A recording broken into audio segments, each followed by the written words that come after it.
High সকলকে, আমি শুয়া। তো আজকে আমি নিয়ে চলে এসেছি আমার থার্ড মিনি ব্লগ। তো আমি আর আমার বেস্ট ফ্রেন্ড সেদিন চলে গেছিলাম কোন্নগর থেকে বেলুড়ের উদ্দেশ্যে। বেলুড়ে যাওয়ার কারণ হচ্ছে আমরা যাচ্ছিলাম পলাশবনে। বেলুড়ের 5 নম্বর প্ল্যাটফর্ম দিয়ে বেরিয়ে ওখান থেকে টোটো ধরে আমরা চলে আসি বেলুড় ইএসআই হসপিটাল। ওখানে থাকা পলাশবনে খাজানা, কালারফুল খাজানা, এত সুন্দর জায়গা, এত সুন্দর সুন্দর ছবি এসছে ওখানে, আমার ভিডিও তুলেছি, আমরা ভীষণ মজা করেছি। বাট প্রচণ্ড ভিড় ছিল, আমাদের সেটাও ট্যাকেল করতে হয়েছে। তার সাথে সাথে সব থেকে বেশি আমরা যেটা সমস্যায় পড়েছি সেটা হচ্ছে সানসেট হয়ে যাচ্ছিল।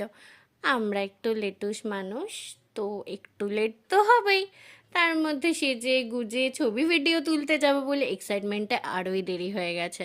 তো কি আর করার, তার মধ্যেও আমরা প্রচুর মজা করেছি, খ্যাপামি করেছি, প্রায় পড়ে যাচ্ছিলাম। তারপরে সেখান থেকে উঠেও এসেছি। তারপরে আর কি, সেখান থেকে ঘুরে ফটো তুলে ভিডিও করে বাকি যত মজা করার আছে আর যত পাকাপোনা করার আছে সমস্ত কিছু করে আমরা ওখানকে থ্যাংক ইউ বলে ট্রেন ধরে চলে আসি কোন্নগর। ট্রেনে ভিড় ছিল দেখলেই তোমরা, আর আমাদের কোন্নগরে তো অ্যাজ অলওয়েজ ভিড় থাকে। আর সেখানে নেমে এসে আমরা মোমো খেয়ে নিই। মোমোর পরে ছিল কোল্ড ড্রিঙ্ক, ঠান্ডা ঠান্ডা কোল্ড ড্রিঙ্ক। অত খাটনির পর কোল্ড ড্রিঙ্ক তো বানতে হয়। তারপর অটো করে আমি বাড়ি চলে আসি। আজকের মতো টাটা।